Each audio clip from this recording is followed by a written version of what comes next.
ಎಷ್ಟು ಕಮ್ಮಿ ಆದರೂ ನಾವು 40 ಬ್ಯಾಗಿಂದ ಕಡಿಮೆ ಯಾವತ್ತೂ ಕುಯ್ಲಿಲ್ಲ. ಅದರಲ್ಲಿ ಒಂದೂವರೆ 2 ಎಕರೆ ಹತ್ರ ಕೆರೆನ 3 ಕಡೆ ಕೆರೆ ಅಂದರೆ 1-1.5 ಎಕರೆ ಕವರ್ ಆಗಿದೆ. ಆ್ಯಾವ್ರೇಜ್ 50 ಬ್ಯಾಗ್ ಹಾಕಿದ್ರು ರೇಟ್ ವೇರಿ ಇರುತ್ತೆ. 3,000 ರೇಟು ಇರುವಾಗ 50 ಬ್ಯಾಗಿಗೆ 1.5 ಲಕ್ಷ ಸಿಕ್ಕಿದಾಗಾಯಿತು. ಅದೇ ಈಗ 5,000 ಸಿಗ್ತದೆ. 5,000 ಅನ್ನುವಾಗ ನಮಗೆ 5-4 22 ಲಕ್ಷ ಸಿಕ್ಕಿದಾಗಾಯಿತು. 2 ಲಕ್ಷದಲ್ಲಿ 1 ಲಕ್ಷ ನಮಗೆ ಖರ್ಚಿಗೆ ಬೇಕಾಗ್ತದೆ. ಹತ್ರ ತೋಟಕ್ಕೆ ಖರ್ಚಿಗೆ 1 ಲಕ್ಷ ಬೇಕು. 8 ಕ್ವಿಂಟಾಲು ಮೆಣಸು ಸಿಗ್ತದೆ. 5 ಕ್ವಿಂಟಾಲದ್ದು ಮೆಣಸುದು ನಮಗೆ ಆ ಪ್ರಾಫಿಟ್ಟು ಉಳಿತದೆ. ನಮಗೆ ಖರ್ಚು ಕಳೆದು ಏನೂ ಖರ್ಚು ಇಲ್ಲ. ಇದರಲ್ಲೇ 35-40 ವರ್ಷದಿಂದ ಕೃಷಿಯಲ್ಲಿ ತೊಡಗಿದ್ದೇನೆ. ನಮ್ಮಲ್ಲಿ ರೋಬಸ್ಟಾ ಮತ್ತು ಪೆಪ್ಪರು ಇಂಟರ್ಪ್ಲಾಂಟೇಷನು ಮೇಜರು. ಅದರ ನಂತರ ಅಡಿಕೆನೂ ಹಾಕ್ಕೊಂಡಿದ್ದೀವಿ. ಎಲ್ಲ 3 ಕಡೆ ನಮಗೆ ಪ್ರಾಪರ್ಟಿ ಇರೋದ್ರಿಂದ 3 ಕೆರೆಗಳನ್ನ ತೆಗೆಸ್ಕೊಂಡಿದ್ದೀವಿ. 3 ಕೆರೆಗಳಿಗೂ ಸಬ್ಮರ್ಸಿಬಲ್ ಪಂಪ್ ಹಾಕಿದ್ದೀವಿ. ಜೊತೆಗೆ ಡೀಸೆಲ್ ಪಂಪ್ಗಳು ಇದೆ 16 HP. ನಮ್ಮ ಉಪಯೋಗಕ್ಕೆ ಆಗುವ ಹಾಗೆ ನಾವು ಎಲ್ಲ ಕಡೆನೂ ಮೀನುಗಳನ್ನ ಬಿಟ್ಟಿದ್ದೇವೆ.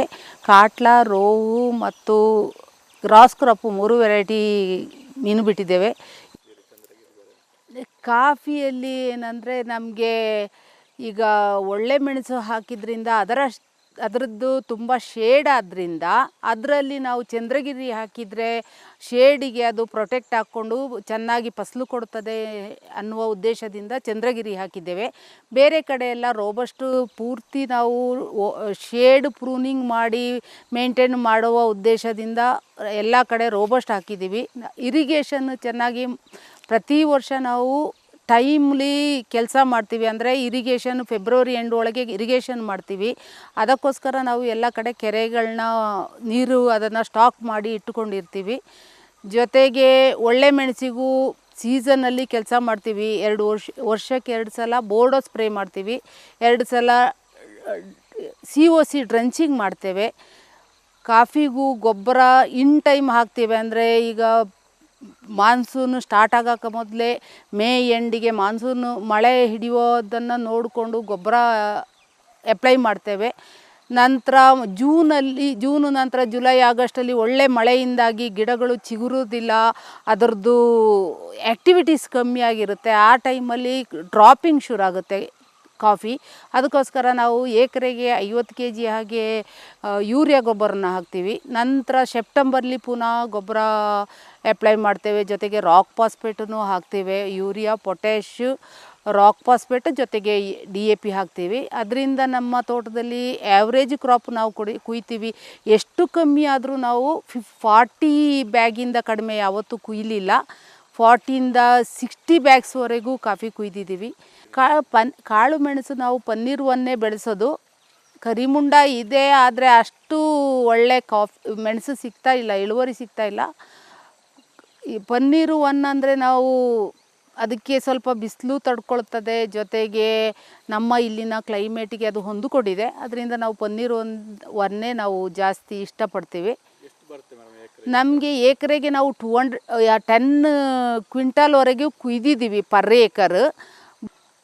ನಮಗೆ ಸಾಕಷ್ಟು ಫಸಲು ನಮಗೆ ಮೆಣಸಿಂದೆ ಕೊಟ್ಟು ನಮ್ಮ ಡೆವಲಪ್ಮೆಂಟಿಗೆ ಸಹಕಾರಿ ತುಂಬ ಮೆಣಸೇ ಆಗಿದೆ. ಕಾಫಿಗಿಂತ ಮೆಣಸಲ್ಲೇ ನಮಗೆ ಉತ್ಪತ್ತಿ ಜಾಸ್ತಿ ಬಂದಿದೆ. ಹೌದು, ನಾವು ವರ್ಮಿ ಕಾಂಪೋಸ್ಟ್ ಮಾಡ್ತೀವಿ, ಪಾರ್ಚ್ಮೆಂಟ್ ಮಾಡ್ತೀವಿ. ರೋಬಸ್ಟಾ ಕಾಫಿನ ಪಾರ್ಚ್ಮೆಂಟ್ ಮಾಡ್ತೀವಿ. ಆ ಪಾರ್ಚ್ಮೆಂಟಲ್ಲಿ ನಮಗೆ ಸಾಧಾರಣ ಒಂದು 15 ಲೋಡು ಹಸ್ಕ್ ಸಿಗುತ್ತೆ. ಆ ಹಸ್ಕಿಗೆ ನಾವು ಕೌಡಂಗ್ ಮಿಕ್ಸ್ ಮಾಡಿಕೊಂಡು ಅದನ್ನು ಟ್ರೈಕೋಡ್ರಮ ಮಾಡಿ ಎಲ್ಲ ಕಾಂಪೋಸ್ಟ್ ಮಾಡಿ 1 ವರ್ಷ ಕಳೆದ ನಂತರ ಅದನ್ನು ಚರಂಡಿಯಿಂದ ಎಲ್ಲ ಗಿಡದ ಬುಡಕ್ಕೆ ಒಂದೊಂದು ಕುಕ್ಕೆ ಗೊಬ್ಬರ ಹಾಕಿ ಅದರ ಮೇಲೆ ಮಣ್ಣು ಮಲ್ಚ್ ಮಾಡ್ತೀವಿ. ಮಣ್ಣು ಅಂದರೆ ನಾವು 10 ಅಡಿಗೆ ಪ್ರತಿ 10 ಅಡಿಗೆ ಒಂದೊಂದು ಚರಂಡಿ ಇದೆ. 1.5 ಅಡಿ ಆಳದ ಚರಂಡಿ ಮಾಡಿದ್ದೀವಿ. ಆ ಚರಂಡಿಯಲ್ಲಿ ನಮಗೆ ಏನಾಗುತ್ತೆ ಅಂದರೆ ನೀರು ಮಳೆಗಾಲದಲ್ಲಿ ಎಳೆದು ಹೋಗುತ್ತೆ, ಬೇಸಿಗೆಯಲ್ಲಿ ರೀಟೈನ್ ಆಗುತ್ತೆ. ಅದರಿಂದ ನಮಗೆ ಒಂದು ಆ್ಯಾವ್ರೇಜ್ ಗಿಡಗಳನ್ನ ನೋಡಿಕೊಳ್ಳುವ ರೀತಿ, ನೀರು ನೋಡಿಕೊಳ್ಳುವ ರೀತಿಯಲ್ಲಿ ಆಗುತ್ತದೆ.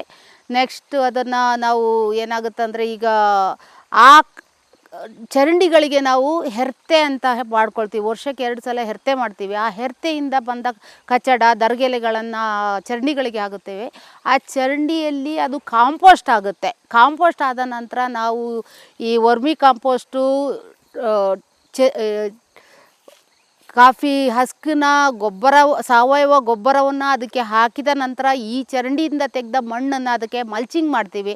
ಸೊ ದ್ಯಾಟ್ ಅದಕ್ಕೆ ನಮಗೆ ಜಾಸ್ತಿ ಬೇರುಗಳು ಹೊರಗೆ ಬರದೆ ಗಿಡಗಳಿಗೆ ಹೆಲ್ದಿ ಇದಾಗ್ತದೆ. 2-3 ವರ್ಷಕ್ಕೊಂದು ಸಲ ನಾವು ಒಂದು ಪ್ಲಾಟನ್ನು ತಗೊಂಡ್ರೆ ಒಂದು ವರ್ಷಕ್ಕೆ 5 ಎಕರೆಯಷ್ಟು ನಾವು ಕವರ್ ಮಾಡೋಕ್ಕಾಗುತ್ತೆ. ಹಾಗೆ ನೆಕ್ಸ್ಟ್ ಬರುವಾಗ ಅದು 4 ವರ್ಷಕ್ಕೊಂದು ಸಲ ನಾವು ಎಗೈನ್ ಆ ತೋಟಕ್ಕೆ ಮಾಡೋಕ್ಕೆ ಉಪಯೋಗ ಆಗುತ್ತೆ, ಆರಾಮಾಗುತ್ತೆ. ಹೌದು, ನಮ್ಮ ಹತ್ರ 4 ಹಸುಗಳಿದ್ದಾವೆ, ಸಿಂಧಿ ಹಸುಗಳು. ಸಿಂಧಿ ಹಸುಗಳಿಗೋಸ್ಕರ ನಾವು ಕೆರೆಯ ಸುತ್ತ ಹುಲ್ಲುಗಳನ್ನ ಹಾಕ್ಕೊಂಡಿದ್ದೀವಿ, ಜಾತಿ ಹುಲ್ಲುಗಳನ್ನ. ಆ ಜಾತಿ ಹುಲ್ಲುಗಳನ್ನ ಕತ್ತರಿಸಿ ಮಿಷಿನ್ ಇಟ್ಕೊಂಡಿದ್ದೀವಿ. ಅದರಲ್ಲಿ ಕತ್ತರಿಸಿ ವೇಸ್ಟ್ ಆಗದ ರೀತಿಲಿ ಉಪಯೋಗ ಆಗುತ್ತೆ ದನಗಳಿಗೆ. ದನಗಳನ್ನ ಹೊರಗೆ ಮೇಯಲು ಬಿಡ್ತೀವಿ, ಅದಕ್ಕೆ ಫೀಡ್ ಹಾಕಿ ಹಾಲು ತೆಗಿತೀವಿ, ಫೀಡ್ ಕೊಟ್ಟು. ಹಾಗೆ ಅದಕ್ಕೆ ಸಾಕಷ್ಟು ಗೊಬ್ಬರ ಆಗುತ್ತೆ. ಒಂದು 5 ಲೋಡು ವರ್ಷಕ್ಕೆ 5-6 ಲೋಡು ಗೊಬ್ಬರ ಆಗುತ್ತೆ.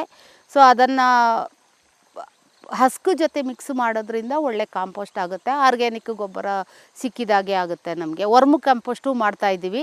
ವರ್ಮಿ ಕಾಂಪೋಸ್ಟ್ ಸಾಧಾರಣ ಒಂದು 3 ಲೋಡು ಆಗುತ್ತೆ. ಬೇರೆ ಇದ್ದ ಲೋಡು ಇದು ಒಂದು 8-10 ಲೋಡು ಗೊಬ್ಬರ ಆಗುತ್ತೆ. 10 ಲೋಡ್ ಆದರೆ ನಾವು 5 ಎಕರೆ ತೋಟಕ್ಕೆ ಕವರ್ ಮಾಡುವಷ್ಟಾಗುತ್ತೆ. ನಮಗೆ ಹೊರಗಡೆಯಿಂದ ತರುವ ಗೊಬ್ಬರಗಿಂತ ನಮ್ಮ ಮನೆಯಲ್ಲೇ ಮಾಡಿದ ಗೊಬ್ಬರ ತುಂಬ ಒಳ್ಳೆಯದಾಗುತ್ತೆ. ವರ್ಮಿ ಕಾಂಪೋಸ್ಟ್ ಅಂದರೆ ನಾವು 1 ಲೇಯರ್ ಗೊಬ್ಬರ ಹಾಕಿರ್ತೀವಿ, 1 ಲೇಯರು ಹಸಿರು ಎಲೆಗಳನ್ನ ಹಾಕ್ತೀವಿ, ನಂತರ ಪುನಃ ಗೊಬ್ಬರ ಒಂಚೂರು ಹಾಕ್ತೀವಿ. ಹಾಗೆ ಮಾಡ್ತಾ ಹೋದಾಗ ಅದರಲ್ಲಿ ಇದು ಮಾಡಿ ಅದರಲ್ಲಿ ಒಳ್ಳೆ ವರ್ಮಿ ಕಾಂಪೋಸ್ಟ್ ಆಗಿರುತ್ತೆ. ನಮಗೆ ಒಟ್ಟು 35 ಎಕರೆ ತೋಟ ಇದೆ. 35 ಎಕರೆ ಅಂದರೆ ಒಂದು 5-6 ಎಕರೆ ಹೊಸ ತೋಟನೇ ಹೇಳ್ಬೋದು. ಅದರಲ್ಲಿ ಒಂದು 1.5-2 ಎಕರೆ ಹತ್ರ ಕೆರೆನ 3 ಕಡೆ ಕೆರೆ ಅಂದರೆ 1-1.5 ಎಕರೆ ಕವರ್ ಆಗಿದೆ. ನೆಟ್ ಅಂದರೆ ನಾವು ಹೇಳೋದಾದರೆ ಈಗ 30 ಏಕರ್ಸಲ್ಲಿ ನಾವು ಫಸಲು ಒಳ್ಳೆ ಈಲ್ಡ್ ತೆಗಿತಿದ್ದೀವಿ. ಮತ್ತು ಹೊಸ ತೋಟದಲ್ಲಿ ಎಕ್ಸ್ಪೆಕ್ಟೆಡ್ ಕ್ರಾಪ್ ಸಿಗೋದಿಲ್ಲ. ಅದು 10 ವರ್ಷ ಆಗಬೇಕು, 10-15 ವರ್ಷ ಅಲ್ಲದೆ ನಮಗೆ ಎಕ್ಸ್ಪೆಕ್ಟೆಡ್ ಕ್ರಾಪ್ ಸಿಗೋದಿಲ್ಲ. ನಮಗೆ 1 ಎಕರೆಯಲ್ಲಿ ಈಗ ಆ್ಯಾವ್ರೇಜ್ 50 ಬ್ಯಾಗ್ ಹಾಕಿದ್ರು ರೇಟ್ ವೇರಿ ಇರುತ್ತೆ.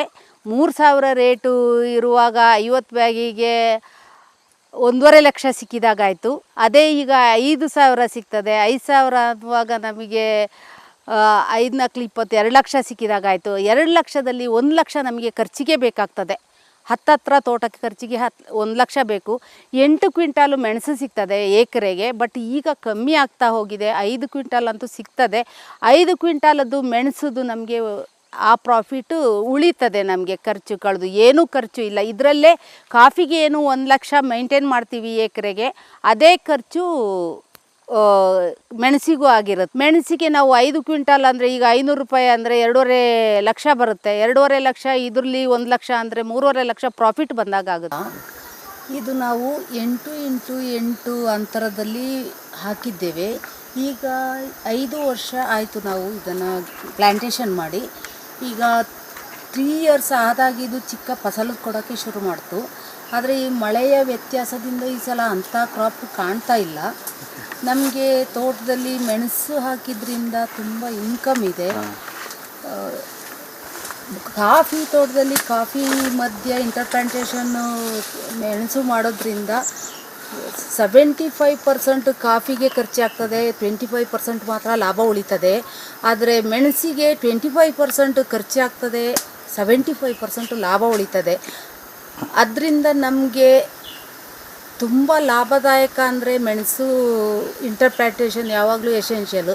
ನಾವು ಮೆಣಸಿಗೆ ವರ್ಷಕ್ಕೆ 2 ಸಲ ಬೋರ್ಡೋ ಹಾಕ್ತಿದ್ದೀವಿ, ಸ್ಪ್ರೇ 2 ಸಲ ಡ್ರಂಚಿಂಗ್ ಮಾಡ್ತೇವೆ. ಹಾಗೂ ಕಾಫಿಗೆ ಏನೇನು ಗೊಬ್ಬರ ಹಾಕ್ತೀವಿ ಅದನ್ನು ಪ್ರತಿ ಸಲನೂ ಅದನ್ನು ಹಾಕ್ಕೊಂಡು ತುಂಬ ಕೇರ್ಫುಲ್ಲಾಗಿ ನೋಡಿಕೊಂಡು ಇರೋದ್ರಿಂದ ನಮಗೆ ಮೆಣಸು ಚೆನ್ನಾಗಿ ಫಸಲು ಕೊಡ್ತಾಯಿದೆ. ಹಾಕಿದ್ದೀವಿ ಅದು. ಆದರೆ ನಮ್ಮ ಇಲ್ಲಿನ ಕ್ಲೈಮೇಟಿಗೆ ಅದು ಹೊಂದಿಕೊಂಡಿದ್ದರಿಂದ ನಾವು ಪನ್ನೀರ್ ಹೂವನ್ನೇ ಹೆಚ್ಚು ಇಷ್ಟಪಡ್ತೇವೆ. ಕರಿಮುಂಡ ಇದೆ ನಮ್ಮಲ್ಲಿ, ಅದೆಲ್ಲ ಅಂಥ ಕ್ರಾಪ್ ಕೊಡೋದಿಲ್ಲ, ನೆರಳು ಬೇಕು. ಇದಕ್ಕಾದರೆ ಸ್ವಲ್ಪ ಪಾರ್ಷಿಯಲ್ ಶೇಡ್ ಇದ್ದರೆ ನಮಗೆ ಸರಿಯಾಗಿ ಇದನ್ನು ಮಾನಿಟ್ರ್ ಮಾಡ್ಕೊಂಡು ಹೋದರೆ ನಮಗೆ ಸರಿಯಾದ